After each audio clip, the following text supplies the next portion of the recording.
नमस्कार मैत्रिणींनो, मी सोनाली स्वागत करते तुमचं आजच्या एका नवीन व्हिडिओमध्ये. तर आजचा व्हिडिओ आहे आपला थ्री पीस प्रिन्सेस कट ब्लाउजची शिलाई. तर याच्या अगोदर मी कटिंगचा व्हिडिओ टाकला होता. तर त्याचा स्टिचिंगचा व्हिडिओ आज आपण बघणार आहोत. अगदी सविस्तर बघणार आहोत आजचा व्हिडिओ. आणि याच्यात मी फक्त तुम्हाला पुढच्या पार्टची पूर्ण शिलाई करून दाखवणार आहे. आणि बॅक पार्ट जो आहे तो आपल्याला डिझाईनचा बनवायचा आहे, म्हणजे गळ्याला डिझाईन बनवायची आहे आणि बाहीला पण आपण डिझाईन बघणार आहोत. त्यामुळे त्याचं सेपरेट व्हिडिओ तुम्हाला येतील. तर चला आता आपण व्हिडिओला सुरुवात करूया. तर सगळ्यात अगोदर बघा, हे जे आपण पार्ट कटिंग करून घेतलेले आहेत ना, ते मेन अस्तरला सगळ्यात अगोदर आपल्याला एक एक शिलाई मारून जोडून घ्यायचे आहेत. तर हे पार्ट असे समोरासमोर ठेवायचे, म्हणजे दोन्ही जे पार्ट आहेत ना ते एकसारखे जोडले जात नाहीत. कारण बऱ्याच जणींना काय होतं ना, जे नवीन शिकणारे असतात ना त्यांना दोन्ही पार्ट एकसारखे जोडले जातात. तर तसं होऊ नये त्याच्यासाठी अस्तरचा आणि मेन फॅब्रिकचं दोन्ही पण पार्ट आपले असे समोरासमोर ठेवायचे. त्याच्यानंतर अस्तरचा पार्ट त्याच्यावर ठेवायचा आणि ते एक पार्ट जो आहे तो आपला साईडला ठेवायचा आणि एका पार्टला आपल्याला इथं शिलाई मारायला घ्यायची आहे. आणि शिलाई मारताना आपल्याला फक्त 1/2 इंच एवढं मार्जिन सोडूनच शिलाई मारायची आहे, जास्त घ्यायचं नाही. जास्त जर आपण शिलाईमध्ये अस्तरचा कपडा घेतला तर नंतर जेव्हा आपण मेन कपडा दोन्ही पण मेन फॅब्रिक जोडत असतो त्याच्या वेळेस मग ही शिलाई कधी-कधी बाहेर दिसते. ते व्यवस्थित फिनिशिंगला दिसत नाही. त्याच्यामुळे शिलाई आपल्याला आता जेव्हा आपण दोन्ही हे अस्तर आणि मेन फॅब्रिक जोडत आहोत त्यावेळेस फक्त थोडंसंच कपडा घेऊन आपल्याला शिलाई मारून घ्यायची आहे. ओके. तर इथे बघा एक पार्ट इथं जोडून झालेला आहे. आता त्याच पद्धतीने आपल्याला इथं दुसरा पार्ट जोडून घ्यायचा आहे. आणि हा जो ब्लाउज आहे त्याचा कपडा एवढा सॉफ्ट आणि एवढा सुळसुळीत आहे ना, असा ब्लाउज पीस असल्यावर आपल्याला ब्लाउज शिवायला थोडासा जास्त वेळ लागतो. जसं की थोडासा कडक कपडा असला की आपल्या ब्लाउजला फिनिशिंगही छान येते आणि पटकन शिवून होतो. पण बऱ्याच वेळा नॉर्मल आपल्या जे सिंपल साड्या असतात एकदम मऊ सुळसुळीत कपड्याच्या, त्याचा ब्लाउज शिवायला आपल्याला थोडासा वेळ जास्त लागतो. तर इथे बघा एक पार्ट जोडून झालेला आहे. आता आपला साइडचा जो प्रिन्सेस कटचा पार्ट आहे तो आपल्याला इथे जोडून घ्यायचा आहे आणि तो पण सेम त्याच पद्धतीने जोडायचा आहे. असं समोरासमोर ठेवायचं आणि नंतर चारी बाजूला शिलाई मारून घ्यायची आणि जो आपला मेन ब्लाउज पीसचा एक्स्ट्राचा कपडा आहे तो कट करून घ्यायचा. आणि जेव्हा पण आपण असं सुळसुळीत कपडा असतो ना त्यावेळेस काय करायचं, आपण अस्तर तर आपलं परफेक्ट मापाचं असतं, पण कपडा आहे तो आपल्याला नेहमी जास्तीचाच कट करून घ्यायचा, म्हणजे आपल्या ब्लाउजला फिनिशिंग चांगली येते. नाहीतर आपण एकदम परफेक्टच मापाचं कटिंग केलं ना तर मग आपलं कुठे ना कुठे कमी जास्त होतं. मग ब्लाउज आपला बरोबर फिटिंगलाही येत नाही आणि फिनिशिंगलाही येत नाही. त्याच्यामुळे मेन कपडा जो आहे तो नेहमी थोडा जास्तच कट करून घ्यायचा. तर इथे बघा एक पार्ट जोडून झालेला आहे. सेम त्याच पद्धतीने ते आपल्याला जोडून घ्यायचं आहे. आणि याच्या अगोदर मी आपला सिंपल प्रिन्सेस कट ब्लाउजचे कटिंग आणि स्टिचिंग त्याचाही व्हिडिओ अगदी डिटेलमध्ये तुमच्यासोबत शेअर केलेला आहे. तो जर तुम्ही बघितला नसेल तर तो पण व्हिडिओ एकदा नक्की चेक करा. खूप साऱ्या टिप्स आहेत, तो व्हिडिओ मी शेअर केलेला आहे तुमच्यासाठी. कारण आपण जे नवीन शिकणाऱ्यांसाठीची ही सीरीज चालू केलेली आहे.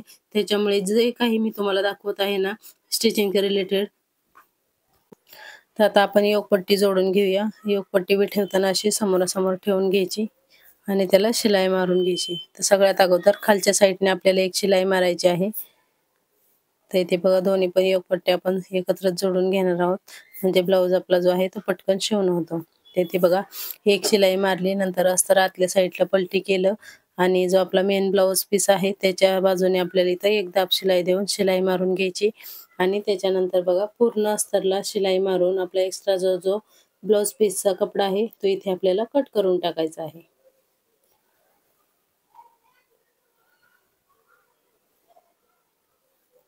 तर इथे बघा योगपट्टी आपली तयार करून झाली. आता दुसरी योगपट्टी आपण सेम त्याच पद्धतीने इथे तयार करून घेणार आहेत. आणि ही बिगिनरसाठी सीरीज चालू आहे, त्यामुळे सगळे जे आहे टॉपिक ते एकदम डिटेलमध्ये तुम्हाला मी समजावून सांगत असते. प्रत्येक गोष्ट न गोष्ट खूप सोप्या पद्धतीने आणि अगदी सहज सगळ्यांना जमेल या पद्धतीने मी सगळं काही समजावून सांगत असते. जरी त्यातून तुम्हाला काही नाही कमी समजलं तरी तुम्ही मला कमेंट करून विचारू शकता. तो इथे बघा आता सगळे पार्ट आता आपले जोडून झालेले आहेत. आता आपण दोन्ही पण पार्ट आहेत ते एकाला एक जोडायला घेऊया. तर सगळ्यात अगोदर इथे बघा प्रिन्सेस कटचं हे जे 2 पार्ट आहेत ते मी घेतलेले आहेत आणि ठेवताना बघा कसं ठेवायचं आणि खालच्या साईडनेच आपल्याला नेहमी प्रिन्सेस कटचा जो पार्ट असतो तो जोडायला चालू करायचा असतो. वरच्या साईडने कधीही जोडायला चालू करायचं नाही. नाहीतर मग काय होतं आपला जो पप आहे तो व्यवस्थित बसत नाही आणि प्रिन्सेस कटचा जो ब्लाउज आहे तो परफेक्ट फिटिंगला अजिबात बसत नाही. आणि तुम्हाला ब्लाउज जोडल्याच्या नंतर समजलं असेल की आपली कटिंग किती परफेक्ट आहे. कारण एक रेष सुद्धा कमी एवढा आपला पार्ट एक सुद्धा पार्ट कमी जास्त झालेला नाही. एकदम परफेक्ट असे दोन्ही पार्ट आपले बरोबर आलेले आहेत. थोडा सुद्धा कमी किंवा थोडा सुद्धा जास्त नाही. एकदम कट टू कट एकदम परफेक्ट आलेला आहे. आणि तुम्ही बघू शकता पप किती सुंदर आलेला आहे. कारण हा किती सुळसुळीत ब्लाउज आहे. तरी या सुळसुळीत ब्लाउजला स्वतः एवढा परफेक्ट असा पप आलेला आहे. तर तुम्ही बघू शकता आपली कटिंग किती छान असेल. आणि याचा कटिंगचा जर व्हिडिओ तुम्ही बघितला नसेल तर नक्की चेक करा. आता बऱ्याच जणींना इथं हुक लूकची पट्टी मोठी नको असते. जर त्यांना हुक लूकची पट्टी मोठी नको असेल तर तुम्ही इथं मध्ये एक टक्स मारू शकता. जिथे मी आता हात लावून तुम्हाला दाखवलं होतं तिथे एक तुम्ही टक्स घेऊ शकता. तो कसा घ्यायचा ते अगोदरच्या प्रिन्सेस कटच्या व्हिडिओमध्ये मी तुम्हाला सांगितलेलं आहे. मध्ये आपण टक्स कसा द्यायचा तो. तर तो पण तुम्ही देऊ शकता जर तुम्हाला हुक लूकची पट्टी जास्त मोठी नको असेल तर. तर इथे बघा आता परफेक्ट अशी आपली योकपट्टी पण जोडून झालेली आहे आणि ब्लाउज पण तुम्हाला दिसतानाच दिसत आहे की किती परफेक्ट आणि फिनिशिंग मध्ये आलेला आहे. आता सेम याच पद्धतीने आता आपल्याला दुसरा पार्ट पण इथं जोडून घ्यायचा आहे. तर इथे बघा सरळ पार्ट ठेवायचा, नंतर प्रिन्सेस कटचा पार्ट त्याच्यावर ठेवायचा आणि खालच्या साईडला धरून आपल्याला शिलाई मारायला चालू करायची आहे आणि मार्जिन आपल्याला अर्धा इंचाला एक लाईन कमी येईल एवढं शिलाई मार्जिन आपल्याला ठेवायचं आहे. अर्धा इंच जरी घेतलं तरी जास्त होतं. त्याच्यामुळे अर्धा इंचाला एक लाईन कमी एवढं आपल्याला मार्जिन ठेवून इथं शिलाई मारून घ्यायची आहे. तर इथे बघा दुसरा पार्ट पण बनवून तयार होत आहे. तर इथे बघा दुसरा पार्ट पण आपला परफेक्ट असा बनवून तयार झालेला आहे आणि त्याच्यानंतर आपल्याला चेक करायचं दोन्ही पार्ट आपले सेम आहेत का. ते दोन्ही पार्ट आपले अगदी सेम आहेत. कुठेच कमी जास्त झालेलं नाहीये. जरी तुमचं थोडंफार कमी जास्त झालं तर तुम्ही तिथं शिलाई मारून ॲडजस्ट करून घ्यायचं आहे. कारण काय होतं जे नवीन शिकणारे असतात ना त्यांना थोडं शिलाईमध्ये कमी जास्त दाबल्या जातं. तर इथे बघा आता हुक लूक पट्टीसाठी मी इथं जो आपला पाठीमागच्या गळ्यामधला कपडा निघतो ना तोच कपडा इथं घेतलेला आहे. तर इथे बघा 2 पट्ट्या मी घेतलेल्या आहेत. एक मोठी आणि एक छोटी. तर जी छोटी आहे ती आपल्याला हुकासाठी लागणार आहे आणि जी मोठी आहे ती लुकासाठी लागणार आहे. तर हुकासाठी मी 2 इंचाची घेतली आणि लुकासाठी मी इथं 3.5 इंचाची पट्टी घेतलेली आहे. तर इथे बघा हुक लावताना आपल्याला नेहमी जी पट्टी आहे ती ब्लाउज पीसचा जो आपला अस्तरचा सरळ भाग आहे त्या साईडने ठेवायची. एक शिलाई मारून घ्यायची आणि परत आपल्याला त्याच्यावर दाब शिलाई मारून घ्यायची आणि इथे बघा आता पलटी करून आपल्याला अर्ध्यात फोल्ड करून ही पूर्ण पट्टी आपल्याला आतमध्ये टाकायची असते. तर इथे बघा पट्टी आतमध्ये टाकली, किनारीला एक शिलाई मारली आणि परत अस्तरच्या किनारीला एक शिलाई मारून घेतली. तर इथे बघू शकता तुम्ही परफेक्ट अशी आपली हुकाची पट्टी लावून तयार झालेली आहे. आता आपण लोकाची पट्टी लावायला घेऊया.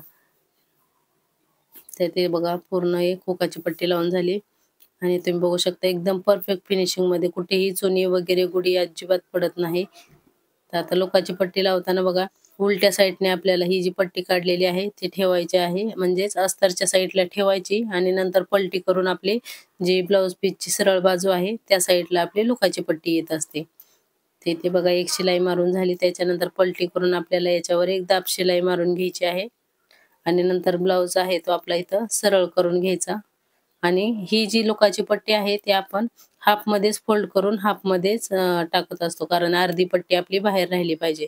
म्हणजे हुक लावल्याच्या नंतर ब्लाउज जरी तणला आपला तरी तिथला मधला भाग जो आहे तो अजिबात दिसत नाही. त्याच्यामुळे ही पट्टी थोडीशी मोठीच लावायची. आपली पूर्ण पट्टी 1 इंच, सव्वा इंच असली तरीही चालेल.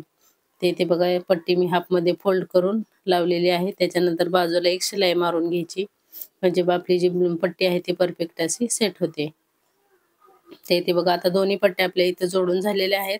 आता परत एकदा चेक करायचं की सेम आहेत का. कारण हुकाची पट्टी पूर्ण आपल्या आतल्या साईडला जाते ना मग त्यावेळेस काय होतं आपली हुकाची पट्टी आहे ती थोडीशी वाढली जाते. त्यावेळी मग त्याच्यामुळे इथं आपण चेक करून कट करून घ्यायचं आहे. तर थोडाफार जो कमी जास्त भाग असेल तो दोन्ही पण सेम करून घ्यायचा. तर इथे बघा दोन्ही पार्ट मी इथं सेम करून घेतले. आता आपण गळापट्टी लावायला घेऊया. तर इथे बघा गळापट्टी लावण्यासाठी इथे मी 1.5 इंचाची पट्टी घेतलेली आहे. तर मी सरळ पट्टीच लावते गळ्याला. कधी म्हणजे क्रॉस पण लावते, पण शक्यतो सरळ पट्टीमध्येच गळ्याला फिनिशिंग देत असते. तर इथे बघा 1.5 इंचाची मी इथे पट्टी घेतली आणि आता सरळ पट्टीमध्ये गळ्याला फिनिशिंग कशी द्यायची ते बघूया. तर इथे बघा जिथं आपला राउंड भाग आहे ना, तिथं छोट्या-छोट्या अशा 2-3 चुन्या द्यायच्या आणि त्यानंतर शिलाई मारायची. म्हणजे काय होतं ना, गळ्याला आपला परफेक्ट जो गोल शेप आहे, तो बरोबर गोलच असा शेप येतो. तर इथे बघा मी 3 छोट्या-छोट्या चुन्या दिलेल्या आहेत जिथं आपला गोल भाग आहे तिथं. त्याच्यानंतर जो एक्स्ट्राचा आतला कपडा आहे तो कट केला आणि इथं 2-3 आपल्याला कट मारून घ्यायचे आहेत. त्याच्यानंतर इथे पुढे जो आपण अर्धा इंच कपडा सोडला होता तो आतमध्ये असा फोल्ड करायचा आणि नंतर याच्यावर आपल्याला इथं दाब शिलाई मारून घ्यायची आहे. तर दाब शिलाई मारून झाली. आता ही पूर्ण पट्टी आतल्या साईडला टाकून आपल्याला इथं एक किनारीला आणि एक पाव इंच मार्जिन सोडून अशा आपल्याला इथं 2 शिलाया मारून घ्यायच्या आहेत. आणि जर तुम्हाला इनव्हिजिबल शोल्डर जोडायचं असेल, म्हणजे तुमची जी शोल्डरचं मार्जिन असेल ते दिसायला नको असेल, तर तुम्ही इनव्हिजिबल पद्धतीने पण शोल्डर जोडू शकता. ते मी तुम्हाला शॉर्ट्समध्ये सांगेन तुम्हाला की इनव्हिजिबल पद्धतीने शोल्डर कसा जोडायचा. त्याचा व्हिडिओ मी आजच तुम्हाला 4 वाजता अपलोड करेन. त्यामुळे चॅनलला सबस्क्राईब करून ठेवा, म्हणजे त्याचं नोटिफिकेशन तुम्हाला भेटेल. ओके. तर इथे बघा एका हुकाच्या साईडला आपल्याला गळ्याला पट्टी लावून झाली. आता लोकाच्या साईडला पण इथं आपण पट्टी लावून घेऊया. तर कसा वाटला आजचा व्हिडिओ मला कमेंट करून नक्की सांगा. आवडला असाल तर लाईक करा, शेअर करा आणि चॅनलवर नवीन असाल तर चॅनलला सबस्क्राईब नक्की करा. आणि ज्यांना ब्लाऊज शिवायला जमत नाहीत किंवा जमतं पण थोडेफार काही प्रॉब्लेम येत असतील, तर त्यांनी आपले मागचे जे व्हिडिओ आहेत तेही चेक करा. कारण जे नवीन शिकणाऱ्यांसाठी आपण सीरीज चालू केलेली होती ना, त्याच्यामध्ये मी पहिल्या दिवशी, दुसऱ्या दिवशी असे व्हिडिओ टाकलेले आहेत बघा. त्यात अगदी सविस्तर म्हणजे ना खूप छोट्या-छोट्या गोष्टी मी तुम्हाला समजावून सांगितलेल्या आहेत. तर काही थोडाफार जरी प्रॉब्लेम येत असेल, तरी त्यातून तुमचा नक्कीच प्रॉब्लेम तिथं सॉल्व्ह होईल. त्यामुळे तुम्ही चॅनलला सबस्क्राईब करा आणि इथून पुढे येणाऱ्या पण सगळे व्हिडिओचं तुम्हाला नोटिफिकेशन भेटत जाईल. म्हणजे याच खास अशा टिप्स तुम्हाला सोप्या पद्धतीने आपल्या चॅनलवर बघायला भेटतील. तर इथे बघा आता पूर्ण आपला प्रिन्सेस कटचा जो पुढचा पार्ट आहे, तो इथे बनवून तयार झालेला आहे आणि तुम्ही बघू शकता आपल्या ब्लाऊजला फिनिशिंग आणि किती एकदम परफेक्ट फिटिंगमध्ये पूर्ण ब्लाऊज आलेला आहे.